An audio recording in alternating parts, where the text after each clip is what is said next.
Difraksi dapat ditinjau sebagai fenomena di mana terdapat banyak sumber cahaya, di mana setiap sumber cahaya memiliki perbedaan fase V yang berbeda terhadap sumber cahaya cuan, sehingga rumus resultan adalah sebagai berikut. Dan jika ditinjau secara geometri, maka resultan akan berbentuk seperti lingkaran, dan dapat digambarkan sebagai gambar berikut. Jika kita tinjau segitiga OQS, maka akan mendapatkan rumus A sama dengan 2R sin V per 2. Dan jika kita tinjau segitiga OQT, maka kita akan mendapatkan rumus AR sama dengan 2R sin NV per 2. Dan kita membandingkan persamaan 1 dan persamaan 2 sehingga didapat rumus ketiga. Intensitas adalah besarnya energi per luas. Sehingga dengan pemahaman ini kita mendapatkan rumus intensitas yang keempat. Lalu, jika rumus keempat kita gunakan konsep limit V mendekati 0, maka akan menghasilkan grafik seperti berikut. Dan dapat kesimpulan, nanti akan ditemukan first minimum, yaitu dinyatakan dengan rumus ND sin theta sama dengan lambda, dan grade maksima sama dengan D sin theta sama dengan M kali lambda. Suatu oscillator yang melewati plat kaca akan menggerakkan elektron yang ada pada kaca akibat timbul gaya listrik pada elektron, sehingga akan timbul medan listrik baru yang berkontribusi pada nilai total medan listrik, dan nilai total medan listrik menjadi persamaan 31.2. Medan listrik setelah melewati plat kaca akan dipengaruhi frekuensi atom pada plat. Penurunan secara matematis dari penggambaran fisis fenomena ini akan didapatkan nilai indeks bias pada persamaan 31.19. Pada fenomena dispersi, indeks bias dapat dipengaruhi oleh frekuensi dari material dan sumber. Jika frekuensi material jauh lebih kecil dari frekuensi sumber, maka indeks biasnya lebih kecil dari 1. Jika kedua frekuensi tersebut hampir sama, maka indeks biasnya mendekati tak hingga. Sedangkan jika frekuensi material jauh lebih besar dari frekuensi sumber, maka tidak terjadi dispersi. Dispersi pada prisma merupakan salah satu fenomena dispersi di mana frekuensi cahaya tampak yang lebih besar akan memiliki indeks bias yang lebih besar dan sebaliknya, sehingga terjadi pemisahan cahaya tampak berdasarkan frekuensinya. Cahaya ungu yang memiliki frekuensi terbesar akan berdeviasi dengan sudut terbesar, dan sebaliknya terjadi pada cahaya merah. Pada peristiwa absorpsi, koefisien absorpsi secara matematis merupakan komponen imajiner dari bilangan kompleks indeks bias pada persamaan 31.21 yang disebut indeks absorpsi atau N-double-accent. Nilai eksponensial negatif menunjukkan bahwa adanya faktor yang mengurangi besarnya medan listrik setelah melalui plat yang disebabkan karena adanya peristiwa absorpsi. Sehingga dengan adanya absorpsi, total medan listrik setelah melewati plat menjadi persamaan 31.22. Untuk menjelaskan tentang fenomena radiation damping, kita mulai dengan mengetahui tentang apa itu radiation resistance. Radiation resistance adalah sifat resistif dari medium yang menyebabkan segala muatan yang berselasi meradiasikan energi. Ruang hampa pun memiliki resistansi sebesar super epsilon 0 C sama dengan 377 ohms. Persamaan daya radiasi yang dipancarkan segala arah sebagai berikut. Radiation damping. Jika kita mengosilasikan sebuah muatan yang memiliki frekuensi natural omega 0, osilasi yang terjadi tidak akan bekerja secara terus-menerus.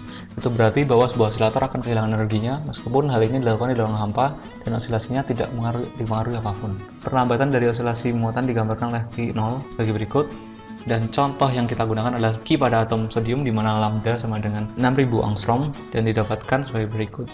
Setelah kita mengetahui nilai Q tersebut, kita dapat menyatakan bahwa atom akan berosilasi dalam orde 10⁸ radian atau dalam 10⁻⁸ detik sebelum energinya berkurang sebesar faktor per E. Kemudian kita akan mencontohkan sebuah fenomena yang berhubungan dengan scattering of light, yaitu mengapa di siang hari langit berwarna biru dan ketika sore hari langit berwarna merah. Kita ketahui bahwa cahaya berkanti menjadi beberapa cahaya monokromatis berdasarkan panjang gelombangnya. Cahaya merah jingga dengan panjang gelombang terpanjang dan cahaya biru ungu dengan panjang gelombang terpendek. Cahaya merah jingga yang memiliki panjang gelombang lebih besar dibandingkan molekul yang melewatinya akan lebih sedikit terambur, sedangkan cahaya biru ungu akan memiliki panjang gelombang lebih kecil dibanding molekulnya yang dilewati, mengakibatkan cahaya berhambur lebih banyak dari cahaya merah. Dengan demikian, cahaya biru ungu akan mengalami scattering yang lebih banyak yang menyebabkan langit akan didominasi warna biru ungu. Walaupun ungu memiliki panjang gelombang yang lebih kecil, namun mata kita akan lebih sensitif di warna biru. Jadi hal itulah yang menyebabkan langit berwarna biru. Pada sore hari kita ketahui bahwa cahaya akan lebih banyak menumbuh partikel-partikel di atmosfer dibanding siang hari karena jarak cahaya menuju pengambat lebih panjang, sehingga cahaya biru ungu akan mengalami penghamburan terus-menerus dan energinya akan semakin habis.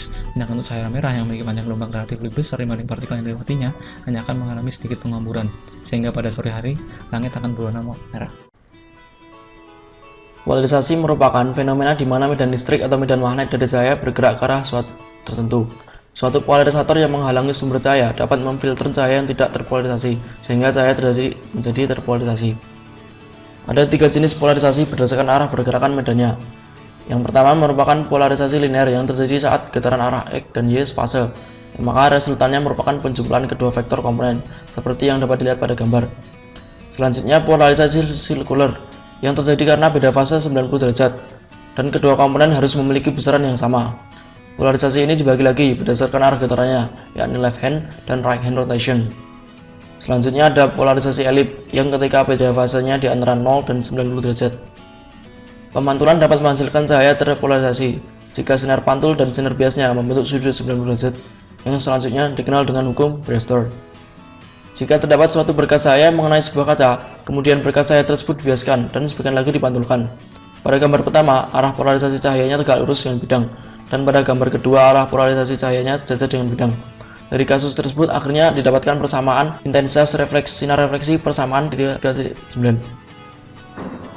Pada soal nomor 10 kali ini, kita akan menganalisa sebuah teknologi baru mengenai LiFi, Light Fidelity. LiFi adalah teknologi komunikasi baru berbasis cahaya untuk mengirimkan data pada rentang frekuensi cahaya tambak, yakni 400 THz sampai 790 THz atau 10.000 kali lebih besar dari gelombang radio, sehingga transfer data menjadi jauh lebih cepat. Seperti yang diketahui, di dalam pesawat, alat komunikasi tidak diperkenankan aktif karena bisa mengganggu sistem navigasi akibat dari radiasi elektromagnetik yang dihasilkan dari alat komunikasi tersebut. Maka dari itu, LiFi bisa diterapkan pada pesawat sehingga bisa menggunakan alat komunikasi selama perjalanan di pesawat, karena dasar dari LiFi sendiri yang menggunakan cahaya, sedangkan untuk navigasi menggunakan gelombang radio, sehingga dengan menggunakan LiFi tidak dapat mengganggu sistem navigasi pesawat tersebut. Sebelumnya telah kita ketahui bahwa interferensi terjadi apabila frekuensi dari dua gelombang besarnya sama.